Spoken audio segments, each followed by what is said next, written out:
De que existen aproximadamente 1 millón de niños y jóvenes con sobrecapacidad intelectual. Sin embargo, bueno, reconocerlos no suele ser fácil y esos talentos pues pueden perderse. Conozcamos un poco más sobre los niños sobredotados. ¿Qué tal, familia? Los niños genios, ¿verdad? Pero bueno, para hablarnos de este tema se encuentra Dafne Almazán y el doctor Andrew Almazán, niños sobredotados mexicanos y parte del Centro de Detección al Talento, que eso es muy importante, dedicado a reconocer y potencializar el talento de niños con mayor capacidad intelectual. De verdad es un placer tenerlos aquí. El gusto es mío. A los hermanos, ¿son hermanos? Sí. Doctor, licenciada. ¿A los cuántos 15 años? años tiene Dafne. ¿A los cuántos años te recibiste? A los 13 años. A los 13 años acabaste tu carrera.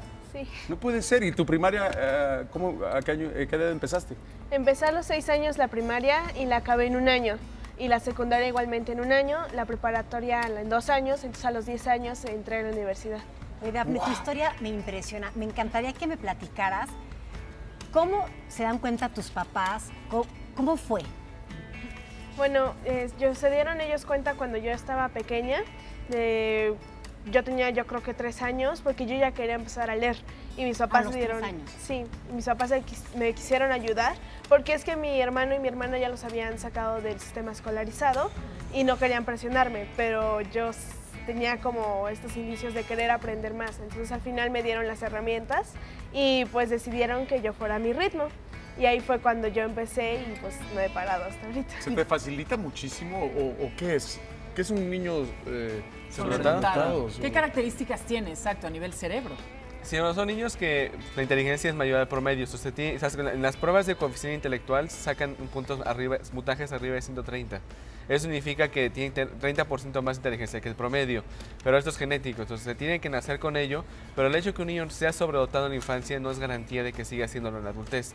Por eso la importancia de detectarlos y darles educación especial para que ese talento, esa inteligencia que existe en los niños se pueda mantener y en la adultez pues puedan ser investigadores o científicos, entonces que esa inteligencia llegue a algo concreto cuando sean grandes. Oye, Andrew, perdón, Pau, vas. Sí. No, es que me imagino que se tienen que mezclar muchas cosas porque me imagino que debe de haber muchos niños sobredotados, pero muchas veces el diagnóstico en las escuelas es equivocado. Creen que los niños tienen otro tipo de trastorno, ¿no? ADD o otro tipo de cosas. Algo hasta malo, ¿no? Claro. Pueden pensar.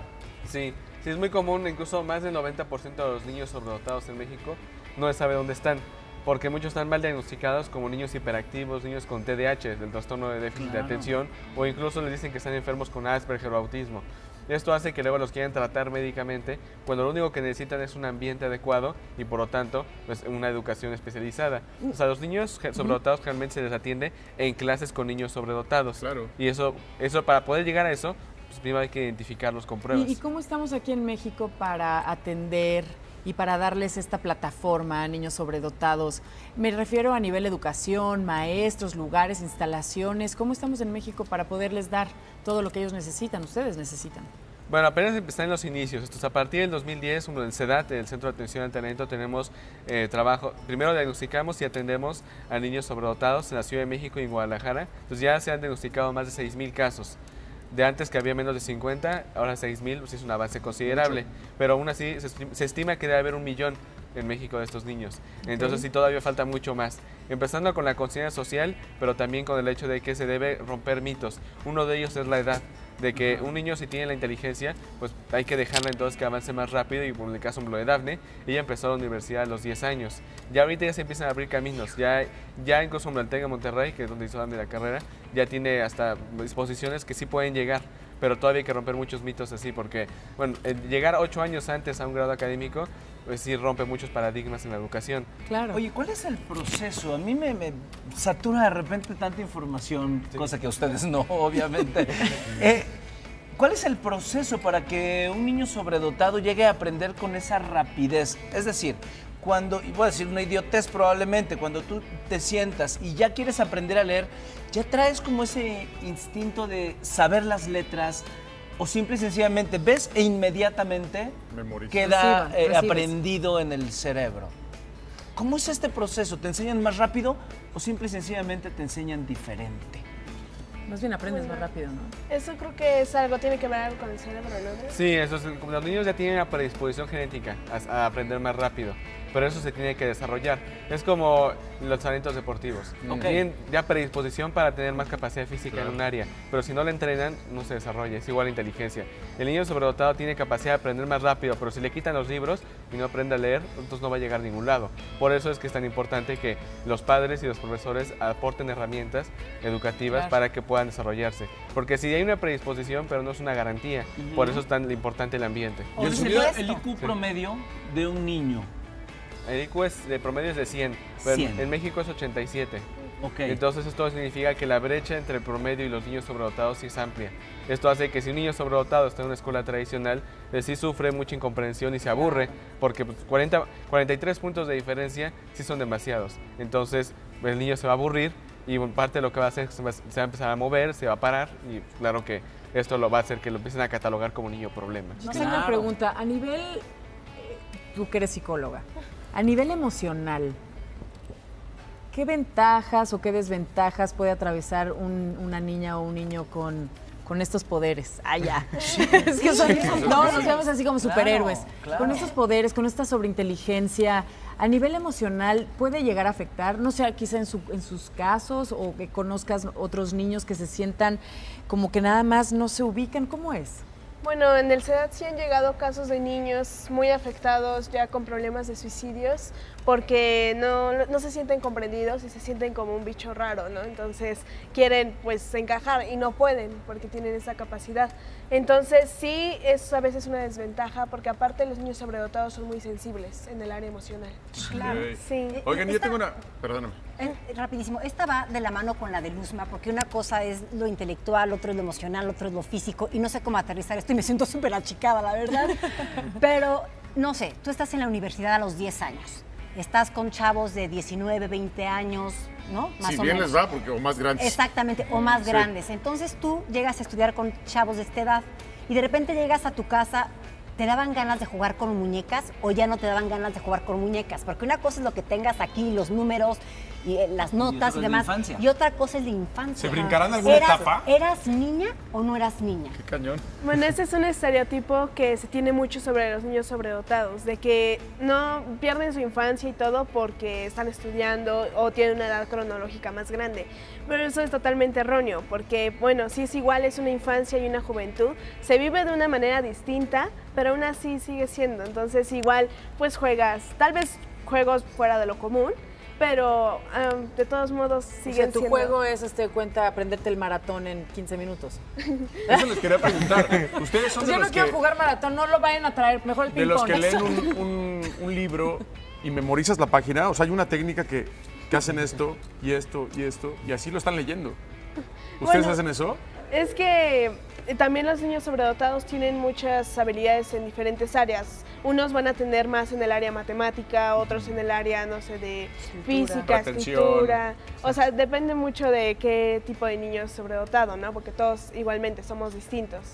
Pero eso de la infancia, por ejemplo, en mi caso, yo pues sí viví mi infancia y sigo viviendo ahorita mi adolescencia. Yo quiero preguntarles una cosa. Por ejemplo, pues sí, yo siento que todos los seres humanos somos bendecidos de distintas formas y cada quien tenemos ciertas gracias para hacer algo. Pero también creo que hay misiones de vida. Y hay estas distinciones, y definitivamente ustedes lo son, no es algo común. O sea, yo es la primera vez que conozco a dos niños sobredotados. Superdotados se había conocido jóvenes, pero eso es otra cosa. Ah, ya. Discúlpenla, discúlpenla. Perdón. Le falta un poquito de esto. Entonces, lo que les quería preguntar es, ¿cómo enfocar todo este poder que ustedes tienen, toda esta inteligencia, esta misión? O sea, ¿qué quieren lograr y en dónde lo quieren lograr? Bueno, por ejemplo, en el trabajo que hacemos en el CEDAT, que es la institución más grande de América Latina de sobredotados, buscamos que estos niños se queden en el país. Los que no se vayan por el fenómeno de fuga de cerebros, porque el hecho de que un niño sobredotado se vaya, se lleva su talento y las futuras generaciones también se van, porque por pensado genético los hijos y los nietos van a estar en otro lugar. Así es. Y además hay una relación económica entre niños sobredotados y el ingreso per cápita de un país. Entre más niños sobredotados haya, más riqueza tiene la población, porque son gente que va a estar creando empleos, va a haber inventos, incluso todo esto implica que buscamos que ese talento se quede en México para beneficio de esta sociedad. Ahorita que dices empleos, ¿cómo se desarrollan ustedes en el mundo laboral? Porque, por ejemplo, tú terminas a los 9 años y pues estás lista para trabajar. Te para puedo llevar a mi ejercer. hija a que le des terapia. No, en tiene tu serio. edad, Entonces, es más grande que tú. Ahí. imagínate que tú llegas como doctora, o sea, qué credibilidad a lo mejor podría tener yo o algún adulto de decir, es una niña, ¿sabes? Entonces, ¿cómo les ven el mundo laboral? ¿Se les abren las puertas o a lo mejor se les cierran? Bueno, en mi caso yo todavía no empiezo a trabajar porque siento que igualmente no tengo la edad y todavía no me pueden ver como... Pero sí la capacidad. Sí, pero yo todavía siento que necesito prepararme más profesionalmente y por eso es que estoy haciendo ahorita una maestría y planeo hacer un doctorado después. ¡Qué joya! Y Andrew, ¿cómo sucede esta transición? ¿Qué edad tienes ahora? 22. 22 años. De ser un niño sobredotado, ahora de ser un joven sobredotado y pasarás a ser en algún momento un adulto también. ¿Cómo se viven estas transiciones entre las diferentes etapas del ser humano? Bueno, primero, algo que se considera es que se tienen que romper ciertos paradigmas que son sociales. Por ejemplo, uno es de que los jóvenes adolescentes se rebelan y que dejan de estudiar. Esto es algo socialmente impuesto porque muchas culturas, incluyendo las orientales, no tienen esta fase. Entonces, la transición de adolescencia a adultez, pues yo me acuerdo, bueno, para mí fue una transición de acabar la carrera de medicina y psicología y empezar un posgrado, que hice una maestría y luego un doctorado. Entonces, para mí no hubo un momento que dijera, de aquí fue adolescencia y aquí ya es juventud. Realmente fue un periodo tranquilo. Claro que eso sí rompe estos estereotipos, porque incluso nosotros con nuestros niños y jóvenes con los que trabajamos, es que las etapas biológicas existen, pero algo diferente es la etapa social, porque si un niño dice que va a dejar de estudiar porque es un momento de rebeldía, le decimos, bueno, es que más bien están copiando a otros, en lugar de ser críticos ellos mismos y tomar decisiones propias, están siguiendo lo que socialmente se espera de ellos. Cuando más bien se trata de, si todos los niños sobredotados en el pasado hubieran hecho lo que se esperaba de ellos, no tendríamos todos estos inventos. Por ejemplo, Edison no hubiera desarrollado la electricidad y el foco si se hubiera quedado con el método antiguo que era la luz con gas. Claro, porque con lo el que estereotipo que le habían mandado. Porque le decían que el gas era la manera en que se debía iluminar las casas. Él desafió eso porque de niño ya desafiaba estereotipos. Se reinventó. Híjole, es que tenemos tantas preguntas a nivel social. Me encantaría saber cómo es el desarrollo en cuanto a amigos, en cuanto a una pareja. Si su pareja o si debe todo ser el mundo sobredotada, Ajá, ¿no? exacto. O si todo el mundo te parece tonto. Te puede dar flojera a tu novio, ¿no? O sea, a lo mejor un niño de tu edad, tú dices, ay, este está ¿Tendría que ser pensando en... sobredotado tu pareja o no? Bueno, todavía no pienso en eso, pero... Pero ya bueno, pronto. falta No mucho. Ya creo. pronto, ya. Hay cosas más interesantes en las que tengo que pensar por el ¿Y tú, momento. Andrew, te ha ¿Pareja? pasado como, no sé, algún tema para relacionarte, para moverte a nivel social? ¿Te sientes de pronto que no encajas o nunca te ha pasado eso? O más bien somos los demás los que no encajamos contigo. Bueno, yo me acuerdo que cuando estaba en la universidad, yo sí pude llevarme bien con mis compañeros, aunque claro que hay una diferencia de edad considerable. Yo tenía 12 y mis compañeros tenían 18 o 20 años. No, bueno. Pero como estábamos en el mismo grado académico, yo creo que ahí hubo mucha coincidencia y de que, bueno, en la parte académica sí podíamos platicar. Quizá de las fiestas, de eso quizá no sé. Se no te, era- ibas. pegaban hasta por conveniencia, te lo apuesto. ¿No? Así que, oye, ¿Y en claro. algún momento te sentiste buleado? Bueno, yo incluso me salí de la escuela tradicional a los 9 años por el aislamiento, porque sí, quería avanzar a mi propio ritmo, pero también había mucho rechazo, pero no solo de compañeros, sino de profesores. Y en ese tiempo no existían tantos ya políticas de concientización contra el bullying. Entonces, pues claro que como había mucha presión, mucho aislamiento, preferí seguir avanzando a mi velocidad. Ya con Daphne, como ya aprendimos sobre el sistema, que ya había maneras de que los niños aceleraran, esos que pudieran estudiar más rápido, ya Daphne no tuvo que pasar por esas etapas, pero muchos de los niños que tenemos, desafortunadamente sí, todavía pasan por que son aislados. Qué muchos fuerte, niños. ¿no? ¿Qué películas les interesan ver? Bueno, por ejemplo, a mí me gustan de muchos tipos, por ejemplo, los documentales también me gustan, pero igualmente me gustan como de superhéroes, de acción. Sí, ¿y qué es lo que más disfrutas hacer en la vida, en tus tiempos libres? A mí me gusta mucho tocar, por ejemplo, piano, el taekwondo, pintura. Wow, ¿y a ti? Puras artes. ¿Cuáles son tus hobbies? Bueno, a mí me gusta mucho leer, también toco el piano. Y pues en el deporte también evitar descuidarlo, pues yo soy cinta negra en taekwondo, entonces pues eso ha sido, aunque no es dedicarme al deporte, algo que hacemos con los niños es que tienen que tener mínimo 1 hora al día en que se tengan que mover, Claro. porque al final tiene que haber un equilibrio entre la Totalmente. área cognitiva, un área artística y un área deportiva. ¿En cuánto tiempo leen un libro? Ya, te juro que es la última pregunta. No, Te lo ha juro. de decir, Ya. de hecho van muy lento, pregunten. ¿En cuánto tiempo Échelas. lees, por ejemplo, qué libro Pues un está? libro, un El libro, Quijote, no sé. no sé. Bueno, nunca hice una medición del Quijote, Pero digamos sí. un libro como de ese grosor. Uno gordo. Bueno, es que depende, porque hay diferentes Si te maneras atrapa, de ¿no? lectura. Es decir, si es una lectura de estudio, se va muy lento. Si es una ¿Qué lectura es lento para ti? Una Pues- novela, pues.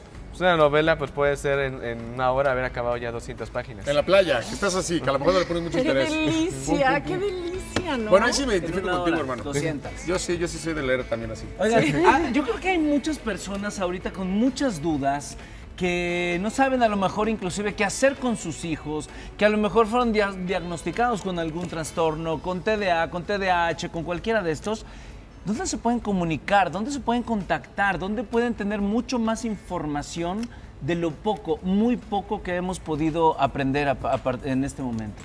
Bueno, en la página del CEDAT, que son las siglas del Centro de Atención al Talento, tenemos el perfil del niño sobredotado en México. Son las características que los padres o profesores pueden identificar para tener la sospecha si un niño pueda ser sobredotado. Pues el diagnóstico definitivo se hace con pruebas, pero siempre hay una sospecha inicial.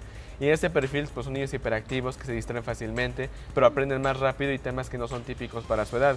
Si tiene un niño de 5 años que ya quiere saber historia y álgebra, pues no es un niño tradicional. Claro. Pero aquí es entre más pequeños, mucho mejor, porque si se esperan muchos años, la inteligencia se va perdiendo por falta de uso, por un fenómeno de atrofia, igual que los músculos, que no se usan, se pierden, igual la inteligencia. Entonces los padres pueden buscar este perfil de niño sobredotado en nuestra página del CEDAT, y ahí lo que se pueden ver es, bueno, si su niño se parece a los niños, a otros niños ya diagnosticados, pues sí la probabilidad aumenta. Digo, claro, al final se requiere una evaluación profesional, pero claro que una sospecha es lo primero, porque nosotros no podemos ir escuela por escuela a buscarlos.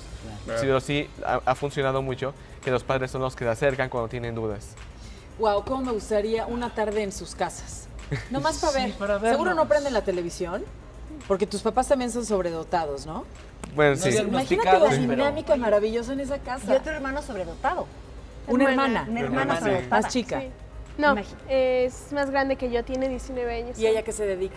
Ya está de casi presidenta de la Astronauta. De hecho, ahorita está... Sí, ahorita está en la luna. Exacto, descubriendo los nuevos planetas que se están descubriendo. No, ella ahorita está en una maestría y está en la licenciatura en filosofía. ¿Qué tal? Sí. Y está padrísimo que combinen toda esta onda de las artes con el deporte, con la música. Le pueden sacar muchísimo jugo a todo eso, ¿no? Sí. Sí, eso es primero también porque los niños sobredotados tienen Ya vamos. capacidad de muchas áreas diferentes. Claro. Y se trata de mantener todas estimuladas para que cuando ellos se decidan por cuál les interesa, hayan desarrollado suficientes áreas para que así una sea la principal. Porque si nos enfocamos en una sola, pues es muy complicado quizá, que capaz que esa no es su vocación. Oye, Wow, y qué ya increíble. para terminar, ¿cuál es el país Disculpa, es que de tiene verdad. mayor niños sobredotados en el mundo? Es China, porque el coeficiente promedio es 110, ellos tienen un sobredotado por cada 15. ¡No! Uno por cada 15. Sí. El 110 es el promedio cuando en... No, el 100 es el promedio. En China el 100 promedio, es el promedio. ¿De Sí. todos? del mundo. Del común, ajá. Sí, en China el promedio del país es 110. Pero eso es por muchas políticas también que han hecho de educativas, incluso genéticas, para aumentar la inteligencia de la Y población. aquí en México decías 80 y tantos. 87. 87. Pero eso va variando. En México, en la época de Porfirio Díaz, estaba en 100. Entonces, significa que México ha bajado, pero también se puede volver a subir. Wow. Vamos a intentar. un Muchísimas aplauso. gracias. Un placer conocerlos. Gracias. Muchas gracias.